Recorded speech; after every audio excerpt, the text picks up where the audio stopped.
Hello दोस्तों, स्वागत है आपका आज की एक न्यू वीडियो के साथ। उम्मीद करता हूँ आप सब अच्छे होंगे। तो दोस्तों, आज का हम देखने वाले हैं कि सिर्फ सेवा करने वाली बेटियों को ही पिता की प्रॉपर्टी में अधिकार राइट्स मिलेगा। सुप्रीम कोर्ट का बहुत इंपॉर्टेंट फैसला है जो कि जस्ट अभी 17 मार्च 2022 को ही आया है, जिसने कि इस चीज़ को कंफर्म किया है कि जो बेटियां अपनी पिता की सेवा कर रही हैं, यानी कि जब सिर्फ सेवा करने वाली बेटियों को ही पिता की प्रॉपर्टी में, संपत्ति में अधिकार मिल सकता है। तो आइए देखते हैं इस केस में हुआ क्या था। तो जनरली जो बात है कि बच्चों के बीच में, यानी कि संतानों के बीच में प्रॉपर्टी को लेकर डिस्प्यूट से रिलेटेड सुप्रीम कोर्ट ने एक 17 मार्च 2022 को एक बहुत ही इंपॉर्टेंट डिसीजन सुनाया है। तो इंडिया के सुप्रीम कोर्ट ने कहा है कि जो बेटी अपने पिता से कोई रिश्ता नहीं रखती है, उसे पिता की संपत्ति में किसी भी प्रकार का कोई अधिकार नहीं है।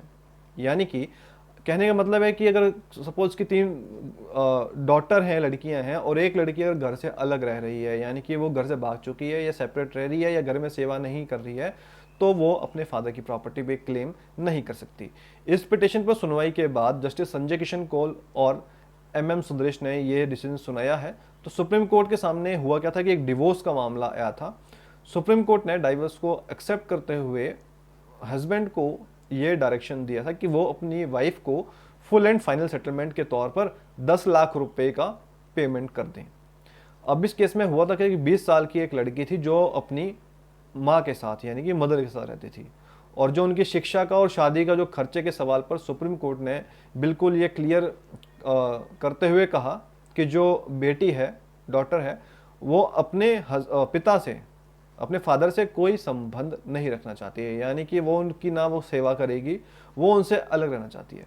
तो वो अपने फैसले खुद करना चाहती है, तो इसीलिए अपने फादर से शिक्षा और शादी के लिए खर्चे का अधिकार नहीं रखती है। यानी कि जब वो अपने फादर के साथ रहने को तैयार नहीं है, अपने फादर की सेवा नहीं करेगी, क्योंकि बिकॉज अभी तक तो वो अनमैरिड थी, तो उसकी ड्यूटी लाइबिलिटी कहीं ना कहीं है कि वो अपनी फैमिली में रहे।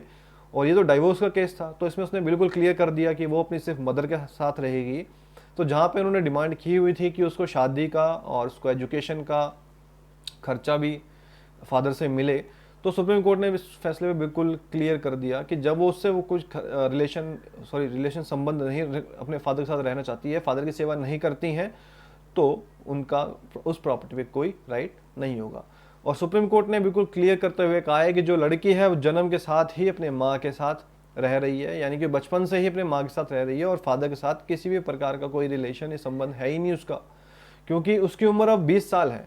मतलब एट दिस स्टेज उसकी उम्र 20 साल है। तो स्टार्टिंग में जब से वो सेपरेशन हुआ था, यानी कि जब से उनकी डिस्प्यूट केस चल रहा होगा, तो वह अपना डिसीजन लेने के लिए खुद स्वतंत्र है, इंडिपेंडेंस है। लेकिन जो फादर की जो इनकम है और प्रॉपर्टी पर है, उस पर उस बेटी का कोई अधिकार नहीं होगा। और यदि अगर फादर चाहे तो वो अपनी बेटी के लिए किसी भी प्रकार का कोई योगदान करने के लिए इंडिपेंडेंस है, यानी कि स्वतंत्र है। अगर फादर खुद चाहे तो वो अपनी डॉटर के नाम पे कर सकता है, चाहे वो इनकम हो, सैलरी, मतलब प्रॉपर्टी हो, कुछ भी कर सकता है। लेकिन जो बेटी है, अगर वो अपने फादर की सेवा नहीं करती है, तो उस पर किसी भी प्रकार का जो राइट है वो क्लेम नहीं कर सकती। दोस्तों, उम्मीद करता हूँ आपको वीडियो इन्फॉर्मेटिव लगी है, और इसी तरह के चैनल को सब्सक्राइब कीजिए ताकि आने वाली इंपॉर्टेंट अपडेट्स और इंटरेस्टिंग वीडियोस भी आपको बिल्कुल टाइम टू टाइम मिलता रही है। और इसी तरह के इंपॉर्टेंट डिसीजंस देखने के लिए कि जो भी हम टाइम टू टाइम देखते हैं, उसमें हमारा एक फैमिली हिंदू लॉ फैमिली का प्लेलिस्ट में जाकर देख सकते हैं, जहाँ पे आपको Hindu law, Hindu guardianship acts, और इस वीडियो के रिगार्डिंग अगर माइंड में कोई भी क्वेश्चंस, इश्यूज, कमेंट्स हो, तो आप हमें डिस्क्रिप्शन बॉक्स में या कमेंट बॉक्स में मेंशन कीजिए। डेफिनेटली उसका answer as soon as possible